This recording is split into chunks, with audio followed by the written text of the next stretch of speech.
Hello, and this is Julie Ann and Life with Collective Purpose. And today I have Nancy Gordon as my guest. Welcome, Nancy. Thank you so much. It's an honor to be part of this book. I'm so excited for it to come out. It's been an amazing journey, just amazing. Nancy, tell us a little bit about you and what you do. I am credentialed as a licensed clinical social worker. I have a private practice for decades as a psychotherapist, and I'm also a certified life coach. I work online. So that's why I named my business Nancy Gordon Global and can reach the world, which is exciting. Yes. I'm known particularly as a loss and grief, I should say, transformational grief expert and consultant, because my experience since I graduated from with my MSW, learned early on that life is about loss. Mhm. I've joked sometimes that we could actually spell life LOSS, because it's full of it, which is not a bad thing because it opens us up to growth. Mhm. And as such, I talk about my work in terms of transforming loss into love Mm. and grief into growth That's with beautiful. wit and wisdom and hope and healing. That's beautiful. That's beautiful, Nancy. And now, when you were with us for a week, you were with us remotely for the week that we were doing developing the book. Therapists are human too, and I think your story in particular that you shared really demonstrated how important it is for a therapist to be willing to be vulnerable and to bring themselves and their story and their own healing journey to your clients. And I love the story that you shared because I think it's really important, how things, labels tend to be perceived in the world. Everybody knows me very well, that I call myself the world's only dyslexic book publisher. And it took me some time to be able to really embrace that. I was very concerned about the way that people would perceive me saying that I was a dyslexic book publisher. Now, you have a kind of similar story because you had a very tragic car accident, which left you with a brain injury. And it's the same situation that, it's very easy for people to put their own perception and judgment as to what that actually means. So tell us a little bit about how you've actually used that to your advantage and how some of your clients have been delighted that you're able to actually, relate to them and their brain injury. Well, I think fundamentally, as therapists, we have a certain amount of influence.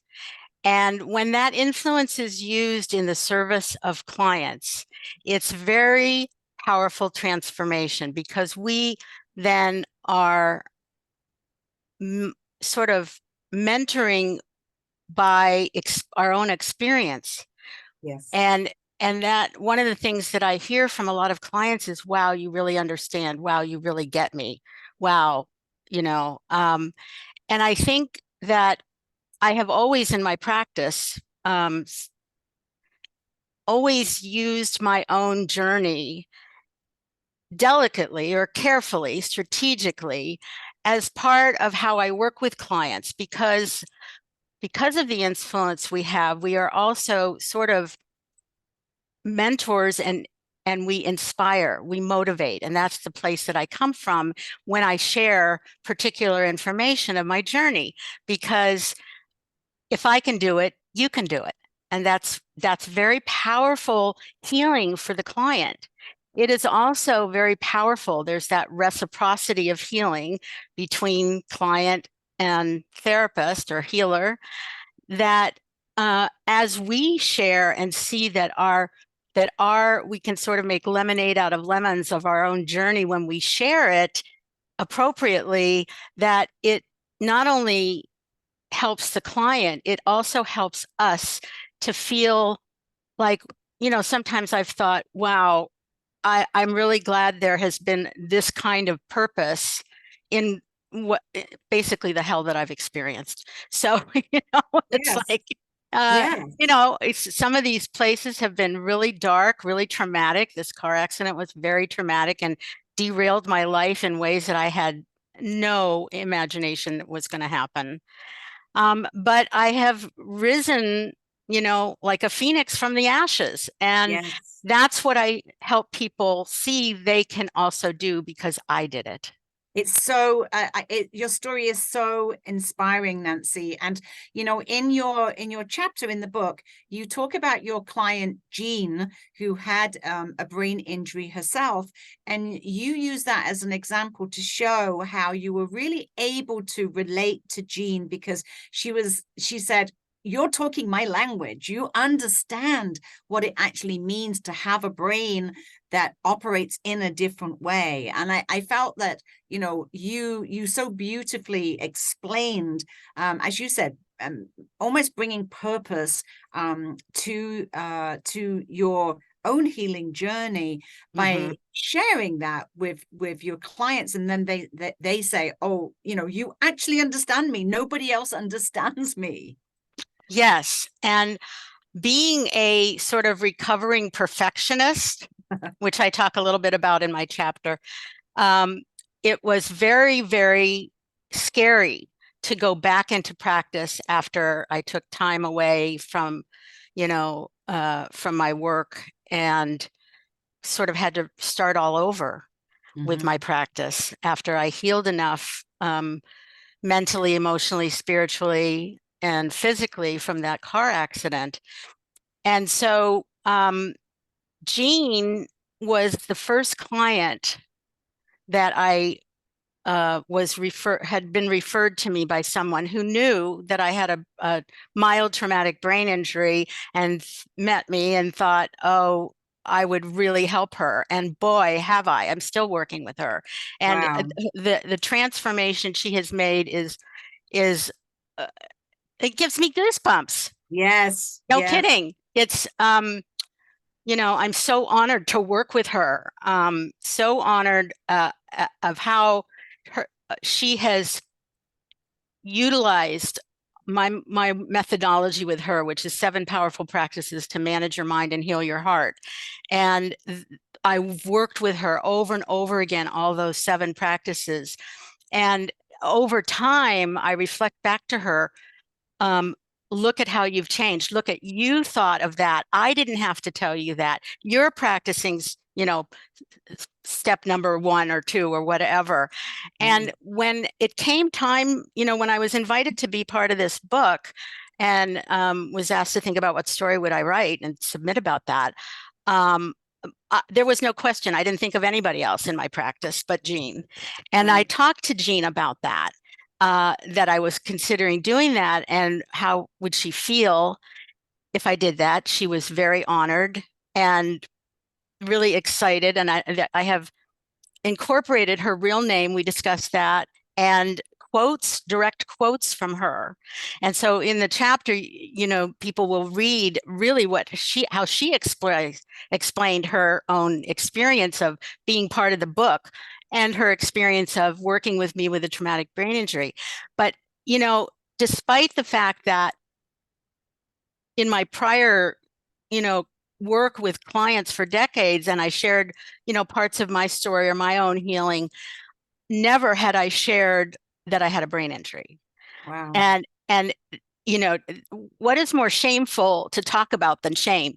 So, I had that little sliver still, like a Yeah. little crack in that window of shame where I thought, I'm going to be exposing not only my shame, but my shame about a traumatic brain injury. And I'm working as a therapist and a life coach. And how are people going to view me? I know how I view me. And I'm very proud of myself and all the work I've done. I'm very honored to have made a difference in so many people's lives before and after my car accident. But Yes. still, shame I decided to go ahead with it because shame really needs to come out of the closet. And shame about brain injuries really needs to come out of the closet. Yes. Or things like, what you expressed about yourself, the dyslexia, those kinds of disabilities. So shame, Mhm. there's all kinds of shame. There's shame that you lost a job. There's shame that you got divorced. And those are all valid and just as important.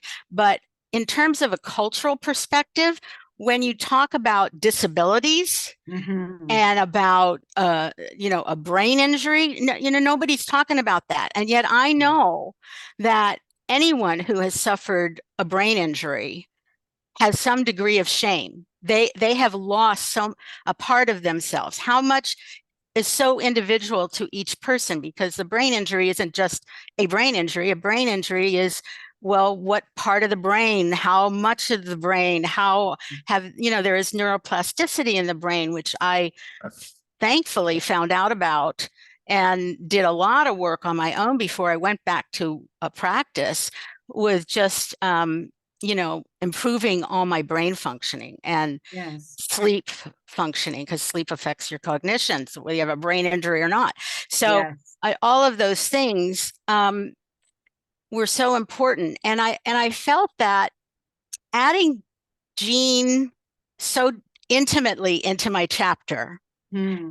as a real person, as someone you're going to hear from, Yes. that when I asked her if I could use some quotes from her, she could, so I gave her questions and then she gave me answers. And I Nice. said, I want to use your real name. And she was fine with that. Yes. And I want to use these quotes. And the reason that I want to do this, Jean, is this is demonstrating our authenticity. This is Yes. demonstrating our courage to come out of the closet. Yes. And it's demonstrating our courage to say, I may not be perfect, but I'm great. Well, yes, and Nancy, like what better story to really demonstrate, that therapists are human too, right? We when we can bring ourselves to the practice and as you say, share your vulnerability, share your authentic story, then it really helps. It takes the stigma away from therapy, right?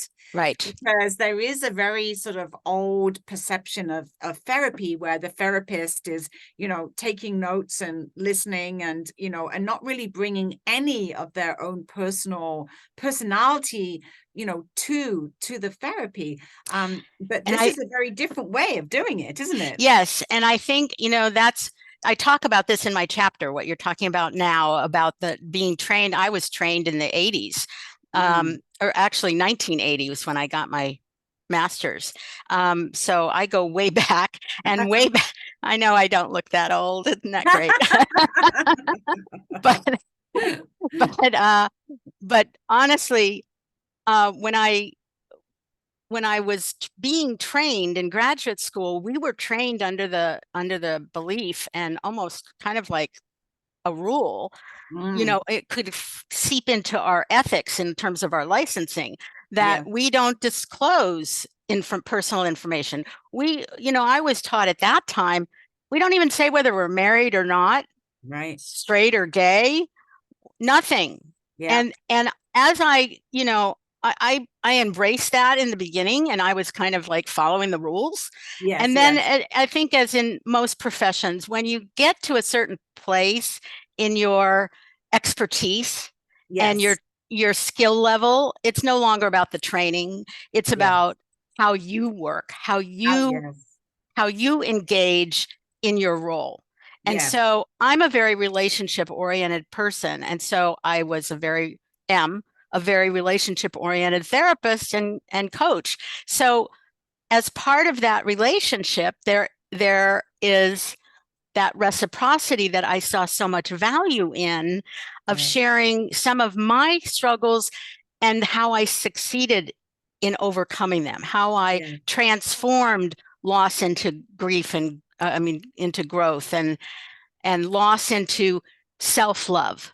Yeah. I say transform loss into love, which is part of it, but it's also in my chapter in this about shame that really I'm not focused on the brain injury. I'm focused on sharing shame.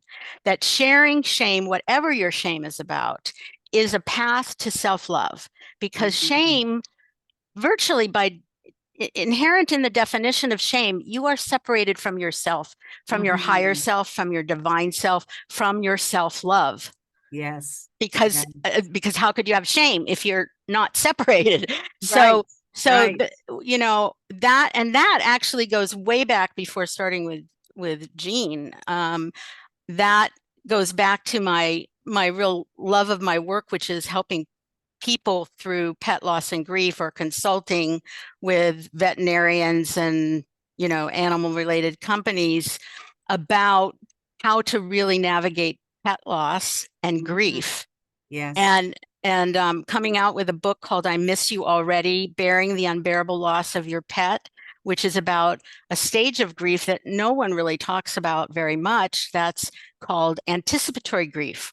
While you have your pet, also translated to humans, while you have your human with you, there is so much, it's so painful that people want to avoid it. And I'm trying to educate people, don't avoid it, Mhm. embrace it, and use it as a healing experience for you and your pet, or you and your human, to have closure that's Yes. healing.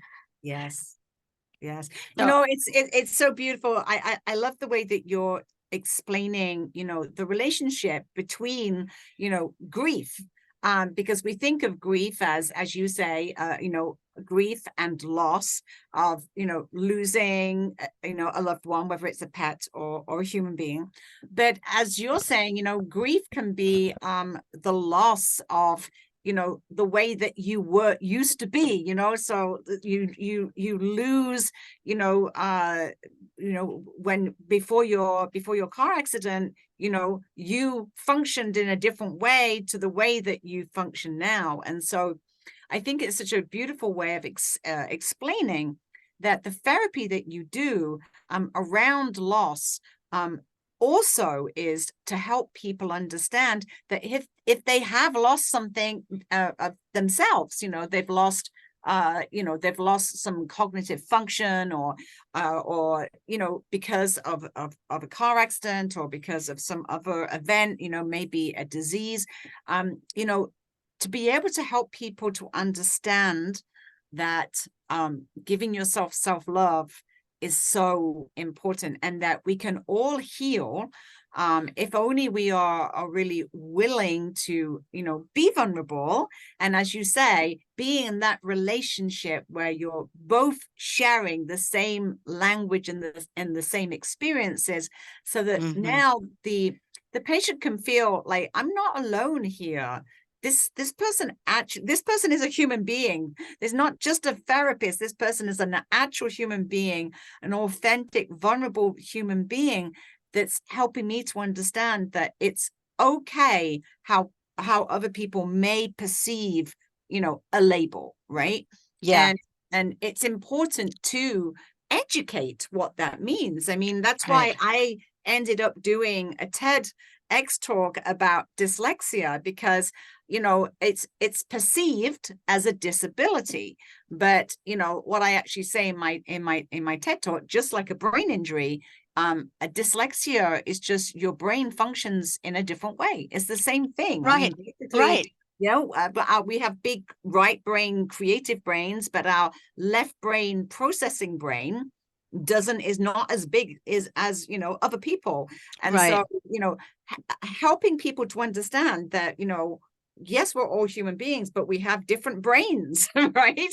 And just because our brain functions in a different way, that doesn't mean to say it's a disability. It Yeah. just means to say that we learn to adapt in a different way, or Yes. and helping people to understand that perception, that it's not a disability. In fact, what I say in my TED talk is dyslexia is actually a teaching disability. It's not a learning disability. It's Uh-huh. a teaching disability, because the Uh-huh. teachers don't Yeah. know how to teach Yeah. people with a different brain. I'm so glad. I'm so glad that you brought all this up just now, because it's so powerful to understand that part of what our goal is here with this book, with our chapters, with what you just said about it, is about educating the world Yes. about how to look at differences, period, Yes. whatever they Yes. are. And Absolutely. that is so needed now, Yes. Yes. and has always been needed, but I mean, it really is needed now. We're so also divided. And so I think that's, again, just what you pointed out is the like for me, the sharing of shame and educating people that shame in and of itself is not a bad thing. What you do with it is what makes the difference in how you experience it and yourself and how you behave and engage with the world. So it's educating people really about anything in life. Yes, yes. And it does come down to, the perception of, what is normal, or, what is acceptable. And we end up getting attached to certain labels or names. And then we think that people are going to perceive us in a certain way. But the reality is that, and I know this because you shared this with me, but actually when you are willing to be authentic and vulnerable, a lot of people go, wow, I would never know. Mm-hmm. And they are actually empowered by the fact that you've been willing to be vulnerable in that way. Yes, yes. And I think, in terms of my own experience, people are so grateful when I work with them in this degree of authenticity, Mm-hmm. because they not only feel heard and Mm-hmm. seen Yes. and understood and validated and respected, but they're inspired Yes. to come out of their own closet. They're Absolutely. inspired by my sharing. They're not deterred, or they don't have judgment. It's actually a very positive response. Yes. And part of that, I think, also is that I have the skill and the wisdom of when and what to share. Yes. I don't Yes, think of you can just course. go blanketly throwing up your story to your client. But Absolutely. but when you can share it strategically and authentically and vulnerably, it's very touching to people. And Absolutely. it's connecting, again, back to the Yes. relationship. It's Yes. connecting, and it's Yes. healing for both of us, because I feel then so good about my brain injury. It's like, Yes. well, I'm glad I could understand you. Yes, I get Yes. it. I mean, I talk a lot about that in my chapter of how Mm. I went about disclosing that to Jean and how she reacted. And Wow. Yes. I'll wait for the readers to read the chapter. Yes, yes. Well, I mean, it truly is a beautiful story, and such a great illustration of how we can change perceptions of people, and how we can actually use that to our advantage by being willing to be vulnerable and being real. And I mean, I know certainly when I tell people I'm dyslexic, I have no shame around that anymore. I know that it actually empowers people. Like people say, oh, I can't write, and I'm like, well, I'm a book publisher and I'm dyslexic, so Yes, that's exactly a perfect example of what I'm saying. That's your story. It's exactly the same. yes. And it is so powerful. And I think people do, have much more respect for people who don't pretend they're perfect when Yes. you can see they're not, Yes. but rather say, no, I'm not perfect. I have dyslexia, or I have, I experience this, you know, shame about XYZ. It Yes. it really is, I think, brings people closer and It not does. farther. It does. And exactly, the title of the book and the title of this book is Therapists Are Human Too. And that's what it's all about, is Yes. sharing our humanness with other Yes. humans. Yes. And how the reciprocity of that is healing. And that's, Yes. you know, that's one of the things I think Jean and I came away with after, you know, going through all the stages of editing and incorporating her personally, more directly. Mhm. I think it was just, we were just both very proud of the work we'd done together, and also that we, you know, sort of held hands and stepped out of the closet together. Yes, yes. And now you're leaving a legacy together, because Yes, forever your story will be in this best-selling published book. yes, yes, yes. So That's Nancy, thank you so much for joining me this afternoon and sharing the story. So please tell our listeners how they can get hold of you. What's the best way of getting hold of you, connecting with you? Maybe you um could do a website and yeah, I can give you a number of things to put in the show notes, but just quickly here, my website is my name spelled out, NancyGordonGordonGlobal.com, NancyGordonGlobal.com. There's a page there where you can contact me, but often people contact me through my Gmail account, which is Nancy Gordon 7, the number 7 practices at gmail.com. And I also am on LinkedIn and social media. My Instagram account is dedicated to pet loss. So, and I specialize in pet loss and grief. So that is at nancy.gordon.global okay. Instagram. All that'll be in the show notes. So Yes, yes, absolutely. So thank you so much, Nancy. And the book is will be launched on Amazon on November the 7th. So that's not very far away now. It's coming up fast. So we're very excited about that. yes. And thank you so much for your time, and thank you for being in this book, and thank you so much for being vulnerable and authentic and willing to share your story. Well, thank you for bringing us all together and bringing this really, I think it's going to be a groundbreaking book in the ways that we've talked about here, Yes, and more with each author's story. But it's I think identifying the healing relationship is really important. it is. It is. And of course, we're already doing book 2. So in February, we're in the second round already, and we have more people that want to share their stories. So I can definitely see that this is going to be a series of books. Cheers. That's great. Yes, Awesome. yes. Well, I'm Thanks so honored much to for be in it. thanks so much for joining us, Nancy. Thank you. Thank you. Bye. Bye.